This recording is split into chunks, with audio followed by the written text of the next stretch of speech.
Welcome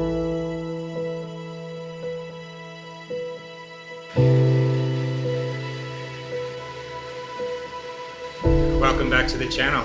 For those of you new, we're 12 episodes in, 12 weeks in to Chasing Kona, which is a documentary about when I broke my neck 3.5 months ago now on July 8th, all the way up to when I'm going to be racing Ironman Texas with the goal of qualifying for the World Championships in Kona, Hawaii. Recovery's going really well. I'm really excited to say this is the first week that we're back to swimming, biking, running, and strength training, as well as my physical therapy exercises, not only in 1 week, but today we're doing them all. I've come from a leg strength workout earlier this morning, and now we're in what's called a brick workout, which means back-to-back in triathlon. It's teaching me to go directly from a bike into a run. In the race, I'll go from a 112-mile bike, which will take me under 5 hours, directly into running a marathon. So the way that we get our legs ready for that is doing these brick workouts, where today you're going to join me directly off the bike, put my shoes and sunglasses on. Here in Austin, Texas, we're a mile away from a trail by the lake, and you're going to join me running directly there. It helps with building muscular endurance when my legs are already tired. Even though they use similar muscles, it's helping you adapt so that your legs can handle the pacing that you're going to have to hold during the marathon run. It also enhances the pacing and technique. A lot of times, bent over like this, you have to get used to opening your back up and running with correct form so that you're efficient in preventing injuries. And also it optimizes race day nutrition. You're gonna see me taking gels and drinking nutrition from my water bottles. It's less about the bike and more about preparing me for the run and swim that we're doing later today. Now I'm going to show you on TrainingPeaks app, which is an application that my coach and I use, where he comes out with a daily and weekly schedule. And it's going to help answering questions I get about how we manage fatigue and how we train every day.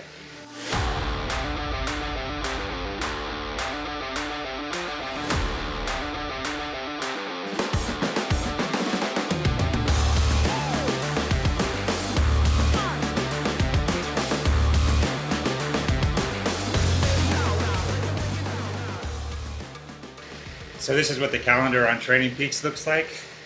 Traditionally, we're going to have Monday, Wednesday, Friday swims. You can see here with the waves. Tuesday, Thursday, Saturday bikes. You can see with the bike. And then with the foot, you've got 4 runs sprinkled throughout. This is 8 hours of training. Basically, you can click on a workout like this one we're currently in. It tells us it's 1 hour and 10 minutes. Afterwards, I can put post-activity comments. It's immediately going to go to my coach, let him know how I did. It's letting me know the power that I'm holding. I have a 330 FTP, so it shows me what power I'm going to be holding. This is just a really concise way of, as soon as I finish a workout, either on my Apple Watch or my Garmin, or even on this computer, it immediately gets dispersed to TrainingPeaks, and my coach can see how I'm performing. 80% of these workouts are zone 2, and because they're put every other day, typically the longer runs, longer rides on the weekends, you'll never really have a day off. And some people might be surprised by that, but it's because we're managing the fatigue by keeping our heart in zone 2 and by slowly maybe adding 10% per week. For those of you new to an indoor bike trainer, this is called a Wahoo Kicker. It's connected to an app called Zwift. Basically, we just took the back wheel off my bicycle that I can use outside and put it directly on here. This is safer because I'm indoors. As soon as I pedal, I don't stop, so traffic doesn't slow me down. Basically, maximizing my workout. I'm pedaling from beginning to end. Right now with a 330 power, a 330 FTP, I'm going to do 10 minutes, 8 minutes, 6 minutes, and 6 minutes at 230 watts. And it's asking me to do a 75 cadence, which is 75 rotations per minute. Typically, you want to do 85, but this is just challenging me more to bring more resistance to my legs. This will be my first brick workout in 4 months since my injury. So it'll be really interesting to have you guys along to see the pain and the form and how I handle being on my legs running again. We're basically going to spend November building my aerobic base, because at the end of November I'll be 20 weeks out, and that's when every single week of an Ironman build will get longer. So I really need to be in the best shape I can to enter that phase.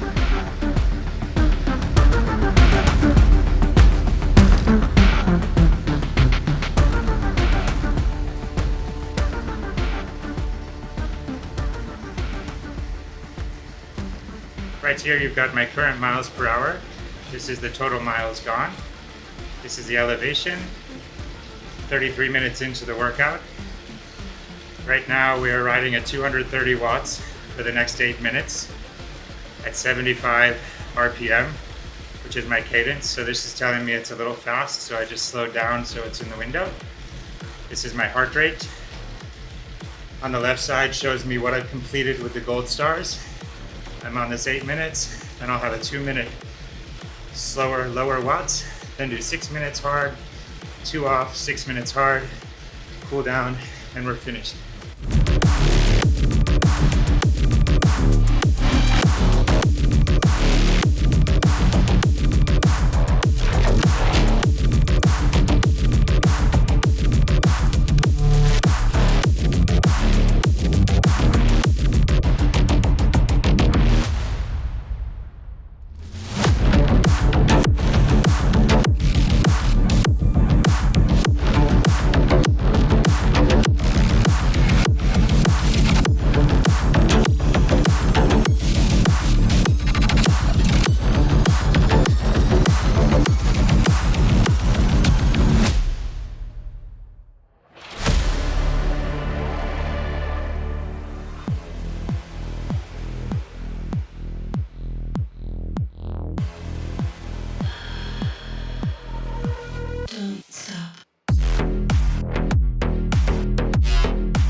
Okay guys, 3 workouts down. We've got the leg workout for strength, we've got the bike, and we've got the run.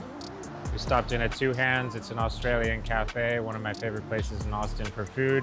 My body was telling me to get some energy, so that'll digest for about 30 minutes, and let's head to the last workout, which is the swimming pool.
Just wrapped up 1,400 yards. That took me about 22 minutes here at Deep Eddy.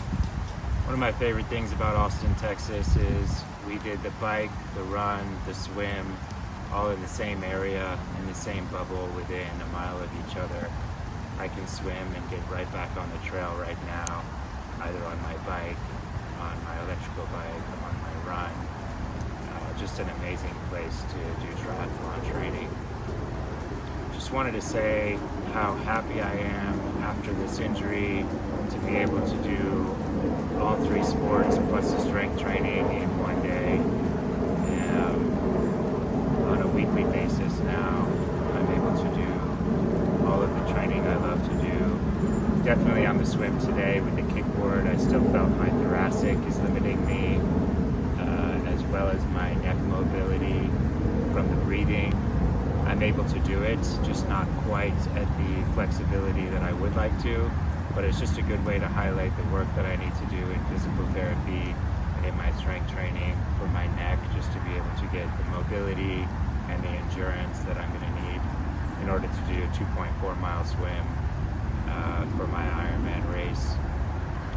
Altogether, just full of gratitude for being able to put together a day where I'm moving my body throughout the day, and I'll never take that for granted.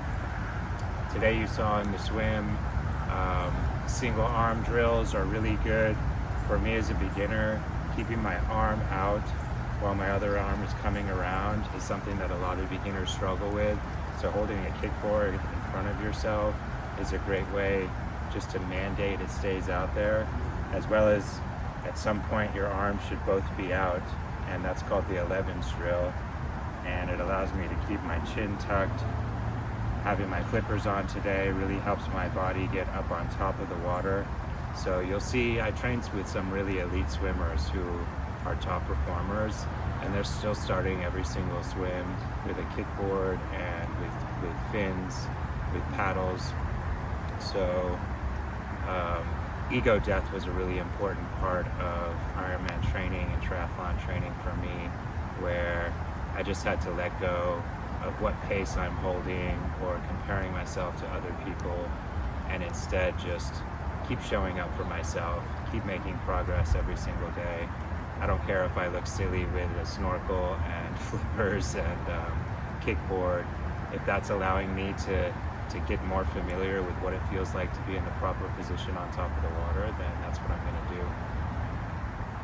Excited in future weeks to keep showing you guys different swimming pools, different places to go cycling around here in Austin and elsewhere. Now we're fully functioning in all three sports plus the strength training. We're probably going to do some episodes on hybrid training. As a hybrid athlete, it's important for me to keep muscle, and a lot of people ask how I can do that. That's both a combination of nutrition, strength training, and just working hard. A lot of people think that they're going to lose all their muscle when they do endurance sports, and that's just really not the case. We'll see you guys next week, and as always, thanks for tuning in.